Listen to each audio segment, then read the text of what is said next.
Hello friends, welcome to my YouTube channel. हामी चाहिँ आज एउटा हरेन बाइकको इन्जिन डिसेम्बल गर्न गइरहेका छौँ। र म लास्टमा भन्नेछु के सामान चेन्ज गर्नुपर्छ एउटा इन्जिन खोल्दाखेरि सम्पूर्ण डिटेल दिँदैछु। यो इन्जिन डिसेम्बल गरिसकेपछि म सम्पूर्ण डिटेल दिन्छु है त।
साथीहरू हाम्रो इन्जिन चाहिँ टोटल डिसेम्बल भइसकेको छ।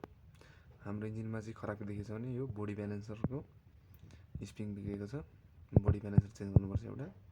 पिस्टन सिज भएको छ, देख्न सक्नुहुन्छ। पिस्टन एउटा बडी ब्यालेन्सर चेन्ज गर्नुपर्छ। पिस्टन चाहिँ पुरा मोबिलिटीतिर सिज भइरहेको छ होइन। त्यसपछि अब पिस्टन सँगसँगै ब्लक नै नयाँ आउँछ।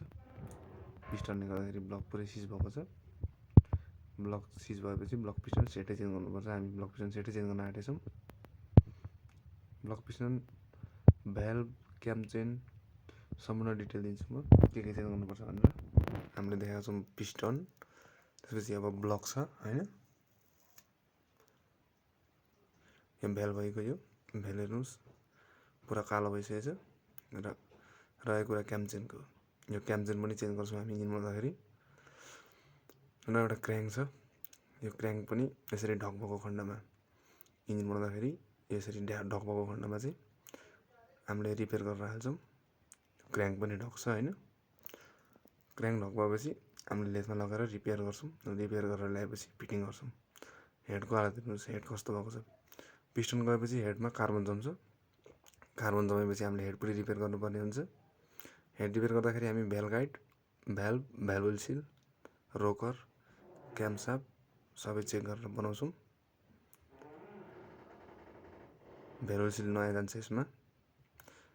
र हाम्रो यो च्याम्बरको थ्रेड स्लिप भएको छ, च्याम्बर फुटेको छ। यो च्याम्बर पनि हामी रिपेयर गर्न पठाउँछौँ। यसको चाहिँ पुरा च्याम्बरको नट लाग्ने भागै फुटेको छ होइन। हामीले इन्जिन डिसेम्बल गरिसकेको छौँ। अब फिटिङ गरेको भाग अर्को पार्ट 2 मा आउँछ।